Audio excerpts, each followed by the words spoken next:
नमस्कार। ज़िंदगी सुपरफास्ट में आप सभी हिंदी प्रेमियों का बहुत बहुत स्वागत, वंदन, अभिनंदन। सुनते हैं बाबू जयशंकर प्रसाद की कहानी अनबोला। उसके जाल में सीपियां उलझ गई थीं। जगैया से उसने कहा, इसे फैलाती हूँ, तू सुलझा दे। जगैया ने कहा, मैं क्या तेरा नौकर हूँ? कामैया ने तिनक कर अपने खेलने का छोटा सा जाल और भी बटोर लिया। समुद्र तट के छोटे से होटल के पास की गली से अपनी झोपड़ी की ओर चली गई। जगैया उस अन्न खाने का सुख लेता सा गुनगुना कर गाता हुआ अपनी खजूर की टोपी और भी तिरछी करके संध्या की शीतल बालुका को पैरों से उड़ाने लगा। दूसरे दिन जब समुद्र में स्नान करने के लिए यात्री लोग आ गए थे, सिंदूर पिंड सा सूर्य समुद्र के नील जल में स्नान कर प्राची के आकाश के ऊपर उठ रहा था, तब कामैया अपने पिता के साथ धीवरों के झुंड में खड़ी थी। उसके पिता की नावें समुद्र की लहरों पर उछल रही थी। महाजाल पड़ा था, उसे बहुत से धीवर मिलकर खींच रहे थे। जगैया ने आकर कामैया की पीठ में उंगली गोद दी। कामैया कुछ खिसक कर दूर जा खड़ी हुई। उसने जगैया की ओर देखा भी नहीं। जगैया की केवल माँ थी। वह कामैया के पिता के यहाँ लगी लिपटी रहती अपना पेट पालती थी। वह पेंत की डोरी लिए वहीं खड़ी थी। कामैया की मछलियाँ ले जाकर बाजार में बेचना उसी का काम था। जगैया नटखट था। वह अपनी माँ को वहीं देखकर और भी हट गया, किंतु कामैया की ओर देखकर उसने मन ही मन कहा, अच्छा। महाजाल कर खींच कर लाया गया। कुछ तो मछलियाँ थी ही, पर उसमें एक भीषण समुद्री बाघ भी था। दर्शकों के झुंड जुट गए। कामैया के पिता से कहा गया, उस जाल में से निकलने के लिए जिससे प्रकृति की उस भीषण कारीगरी को लोग भली भांति देख सके। लोभ संवरण न करके उसने समुद्री बाघ को जाल से निकाला। एक खूंटे से उसकी पूंछ बांध दी गई।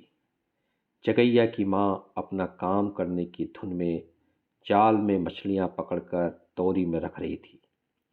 समुद्री बाघ बालू की विस्तृत पेला में एक बार उछला। जगैया की माता का हाथ उसके मुंह में चला गया। कोलाहल मचा, पर बेकार। बेचारी का हाथ चबा गया। दर्शक लोग चले गए। जगैया अपनी मूर्छित माता को उठाकर झोपड़ी में जब ले चला, तब उसके मन में कामैया के पिता पर असीम क्रोध और दर्शकों के लिए प्रतिहिंसा उद्वेलित हो रही थी। कामैया की आंखों में आंसू बह रहे थे, तब भी वह बोली नहीं। कई सप्ताह से महाजाल में मछलियां नहीं के बराबर फंस रही थी। चावलों की बोझाई तो बंद थी ही, नावें बेकार पड़ी रहती थी। मछलियों का व्यवसाय चल रहा था, वह भी डावाडोल हो रहा है। किस देवता की अकृपा है क्या? कामैया के पिता ने रात को पूजा की। बालू की वेदियों के पास खजूर की डालियां गड़ी थी। समुद्री बाघ के दांत भी बिखरे थे। बोतलों में मदिरा भी पुजारियों के समीप प्रस्तुत थी। रात में समुद्र देवता की पूजा आरंभ हुई। जगैया दूर, जहाँ तक समुद्र की लहरें आकर लौट जाती हैं, वहीं बैठा हुआ चुपचाप अनंत जल राशि की ओर देख रहा था और मन ही मन सोच रहा था, क्यों मेरे पास एक नाव नहीं रही।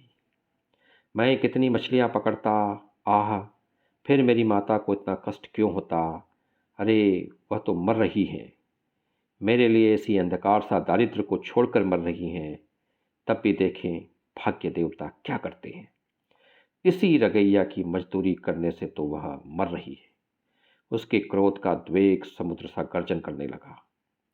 पूजा समाप्त करके मदिरा ऋण नेत्रों से घूरते हुए पुजारी ने कहा, रगैया, तुम अपना भला चाहते हो तो जगैया के कुटुंब से कोई संबंध न रखना, समझाना। उधर जगैया का क्रोध अपनी सीमा पार कर रहा था। उसकी इच्छा होती थी कि रगैया का गला घोंट दे, किंतु वह निर्बल बालक उसके सामने से जैसे लहरें लौट जाती थी, उसी तरह उसका क्रोध मूर्छित होकर गिरता और प्रत्यावर्तन करता। वही दूर दूर अंधकार में झोपड़ी की ओर लौट रहा था। सहसा किसी का कठोर हाथ उसके कंधे पर पड़ा। उसने चौंक कर कहा, कौन? मदिरा विहल कंठ से रगैया ने कहा, तुम मेरे घर कल से ना आना।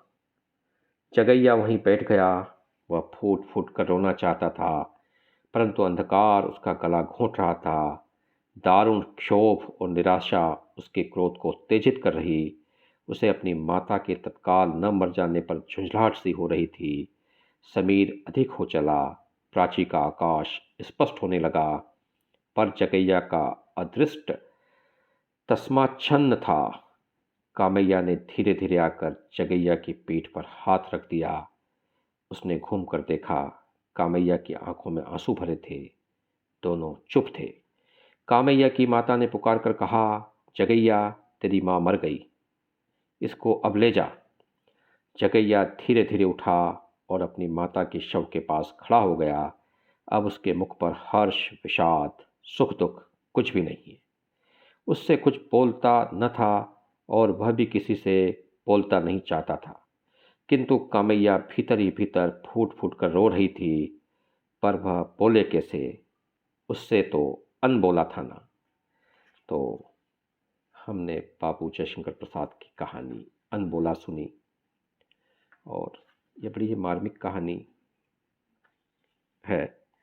किस प्रकार व्यक्ति किन परिस्थितियों में जीता है और कब एक अच्छा खासा मनुष्य जो है व्यक्ति से मूर्ति बन जाता है, भाव शून्य हो जाता है, अपनी पीड़ाओं को पी कर के उस पीड़ाओं से परे हो जाता है।